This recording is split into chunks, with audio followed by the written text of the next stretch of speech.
Les éditions Michel Lafon vous offrent des témoignages, des biographies, des trailers, des best-sellers, des beaux livres et la littérature jeunesse. Découvrez Winter is Coming de Garry Kasparov. Champion du monde d'échecs durant 20 ans, Garry Kasparov a pris sa retraite en 2005 afin de se consacrer au mouvement pour la démocratie s'opposant à Vladimir Poutine qu'il combat sur le terrain politique depuis plus d'une dizaine d'années. Dans ce livre, il appelle à une levée de bouclier urgente sur le plan tant diplomatique qu'économique. Winter is Coming retrace ses observations et expériences personnelles d'activiste de Kasparov en Russie, ainsi que son travail aujourd'hui en tant que président de la Fondation des droits de l'homme.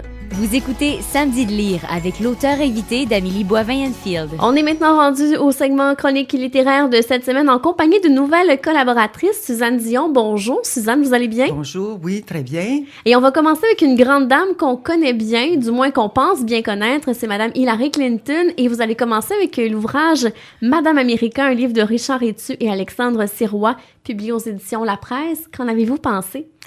Ce livre m'a beaucoup intéressée. C'est une personne dont on entend parler dans l'actualité couramment, mais qu'on connaît pas tant que ça. Les deux journalistes qui écrivent le livre sont des gens qui ont couvert les États-Unis pendant longtemps et donc des événements auxquels Madame Clinton participait. Ils ont fait une recherche assez importante à la fois à partir des livres qui ont été écrits sur elle, de son autobiographie, de ses déclarations, de ses discours et tout. Alors, on a l'impression, en lisant ce livre, de lire plusieurs autres livres. Ils ont découpé l'information aussi de manière journalistique avec 100 petits chapitres, des quiz, des tableaux. Alors, ça se lit très, très bien.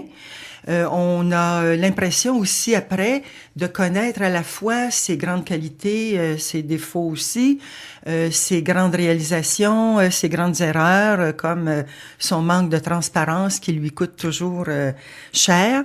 Alors, le livre m'a beaucoup plu. Si on veut connaître Madame Clinton en quelques heures, ce n'est pas un livre long à lire, on a vraiment l'impression de bien la connaître. Un bon moyen de la découvrir pour les prochaines présidentielles. Voilà. Alors, rappelle le titre, c'est Madame Américain de Richard Etu et Alexandre Sirois, publié aux éditions La Presse. Et le deuxième, c'est Jeanne Mance, un ouvrage de Françoise de Roy-Pinot. C'est publié aux éditions Fidesz. Et Jeanne Mance, grande dame, qu'on connaît peu, en fait. En effet, on a toujours pensé que c'était Paul Chemédé de Maisonneuve qui était le fondateur de Montréal, mais ils étaient deux. Et ils se sont entraidés pendant de nombreuses années. Alors, cette femme était assez, disons, particulière et aventureuse. Elle est partie de son village, a voulu rencontrer des gens qui s'en allaient à ce moment-là en Nouvelle-France. Et elle a eu une bienfaitrice, Madame Angélique de Bullion, qui, au cours des ans, lui a versé des sommes considérables et le but était de fonder un hôpital pour soigner les Indiens. Alors, la Fondation de Montréal, elle avait pas pour but de fonder une colonie, mais plutôt de fonder un lieu où les Indiens seraient évangélisés et soignés aussi. Alors, avec Paul Chemédé de Maisonneuve, ils ont entrepris ce projet-là à un moment où il y avait des guerres entre les Hurons et les Aniers, les Iroquois. Alors, ils étaient un peu au milieu de ces guerres pendant un bon moment. Alors, il fallait qu'elle compose avec ça. Elle soignait tout le monde, les ennemis comme les amis. Des Indiens des deux côtés et évidemment les Français aussi, qui peu à peu ont fondé une colonie. Ça c'est devenu vraiment un lieu de colonisation, de commerce et tout. Mais le but au point de départ, c'était vraiment un but spirituel. Alors c'est une femme qui avait une spiritualité assez, disons, importante et qui a passé tout le reste de sa vie à Montréal, à Ville-Marie à ce moment-là. Elle est retournée 3 fois en France. Alors, ça veut dire qu'elle a fait 7 fois la traversée de l'Atlantique. C'est quand même pas rien. Oui, elle est retournée en France pour aller chercher des argents ou aller convenir de certaines ententes pour la survie de son projet. Et ça de sera l'Hôtel-Dieu de Montréal. Oui. Et ce sera le 375e anniversaire de la ville de Montréal. Alors, c'est un bon moyen de découvrir qui est Jeanne Mance parce qu'on, comme vous le dites, on parle beaucoup de Paul Le Chemelée de Maisonneuve, mais on parle très, très peu de Jeanne Mance. C'est ça, oui. Et on a l'occasion quand même là-dedans aussi de connaître d'autres personnages parce elle entretenait des amitiés avec Marguerite Bourgeois, Jeanne Lebert, Marie Guyard de l'Incarnation. Alors, on apprend aussi quelques informations sur ces personnes-là. Et la même auteure, Françoise de Roy-Pinot, a aussi écrit sur Marie de l'Incarnation, sur Madame de la Pelletrie. Alors, c'est un petit livre. Moi, j'en aurais pris davantage, mais en tout cas, ça nous donne un bon début pour connaître cette personne. Alors, rappelle le titre, Jeanne Mance, de Françoise de Roy-Pinot, publié aux éditions Fidès. Et le troisième, c'est Maudit hiver, de Alain Dubuc, publié aux éditions La Presse. Alors, ça a l'air un peu plus drôle, celui-là. Là. Oui, c'est ça. Ben, on est tous des adeptes de la critique de l'hiver. Nous, on a toujours une raison de détester l'hiver. Et lui nous explique là-dedans qu'on a bien raison, qu'on n'a jamais été des Nordiques et qu'on ne le sera jamais non plus, contrairement, par exemple, aux Scandinaves. Alors, il compare notre situation à celle des Scandinaves. On a un hiver, évidemment, beaucoup plus rigoureux qui nous oblige à changer complètement notre mode de vie. Alors, il explique qu'on a toujours été plus intéressé par l'été que par l'hiver, par le sud que par le nord. Alors, évidemment, c'est peut-être pas tout le monde parmi ceux qui nous écoutent qui ont la même perception parce que c'est quand même vu du point de vue d'un Montréalais ou de quelqu'un qui vit dans la vallée du Saint-Laurent. Mais ça nous donne de bonnes raisons de critiquer, de continuer. Si on veut renouveler nos arguments contre l'hiver, là, on a tout ce qu'il faut là-dedans. Il y a des données historiques, géographiques, sociologiques, médicales, économiques, de tout genre. C'est très, très intéressant. Par exemple, j'ai appris qu'il y avait 17 fois plus de mortalité attribuable au froid qu'à la chaleur. C'est quelque chose que je ne savais pas. Oui.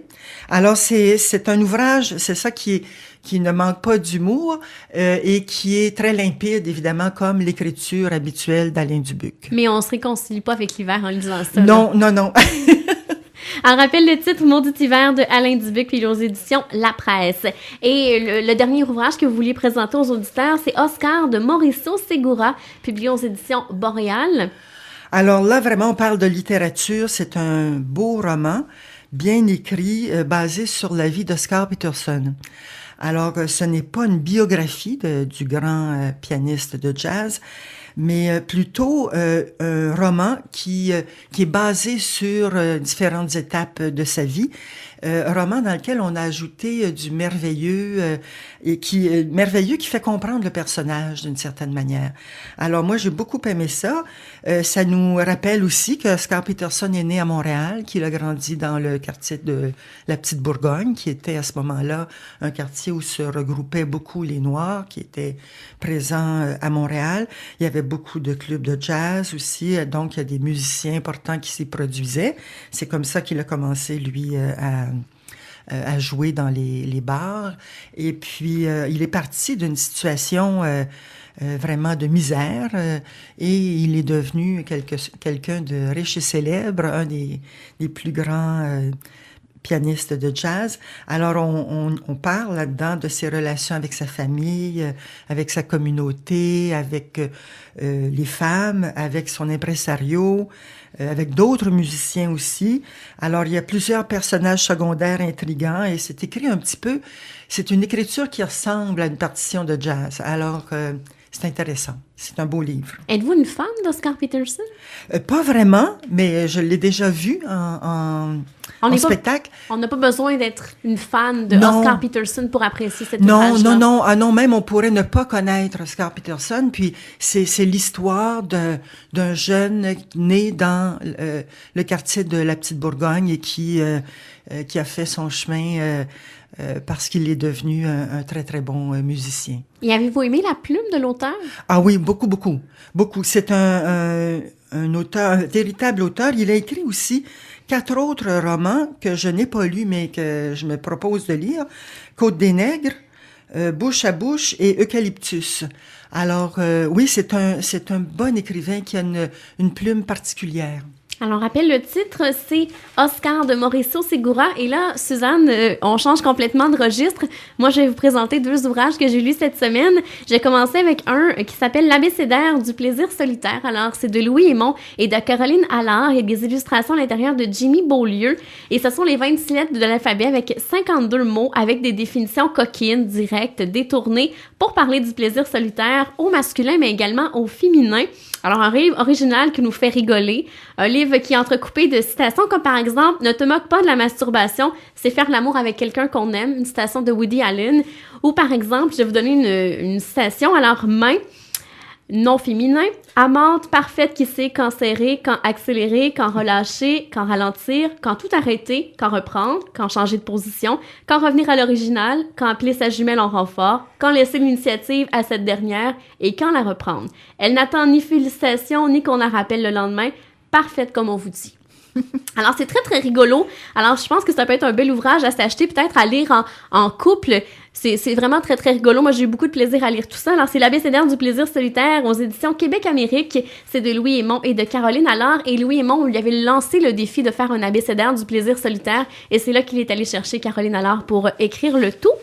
Et le deuxième ouvrage que je voulais vous présenter, c'est La fille dans le placard, tome 1 de Chantal Brunette. Alors, c'est l'histoire de Maxime Lafleur, une fille qui va bientôt se marier. Et pendant qu'elle prend des photos pour son mariage avec ses demoiselles d'honneur, elle va revisiter les moments de son passé, surtout sa vie amoureuse qui n'a jamais été facile. Alors, c'est une Frencheuse compulsive. Elle n'a jamais de papillon lorsqu'elle embrasse des garçons, mais elle s'est fait elle se pose beaucoup de questions sur son orientation sexuelle. Et le tout a commencé lorsqu'elle s'est rendue compte qu'elle était amoureuse de sa meilleure amie lors d'un voyage.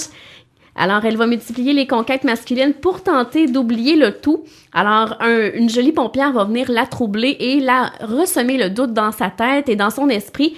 Alors, elle va commencer à utiliser les sites de rencontres pour tenter de rencontrer des filles et de voir si elle est véritablement homosexuelle et de se comprendre davantage et répondre à ces questions qu'elle se pose depuis toujours. Elle se cherche beaucoup. Alors, est-ce que Maxime est sorti du placard? Là est la grande question parce que j'ai l'impression qu'il y aura plusieurs tomes. Qui va-t-elle épouser? Un homme ou une femme? On nous laisse sur le suspense à la fin de ce premier tome. Et moi, j'ai eu beaucoup de plaisir. C'est un chick-lit, ma saveur cette fois-ci homosexuelle. Alors, ça s'appelle La fille dans le placard, tome 1 de Chantal Brunette. Merci beaucoup, Suzanne Dion, d'être venue à l'émission et très hâte de vous retrouver dans un mois. Merci. Au revoir.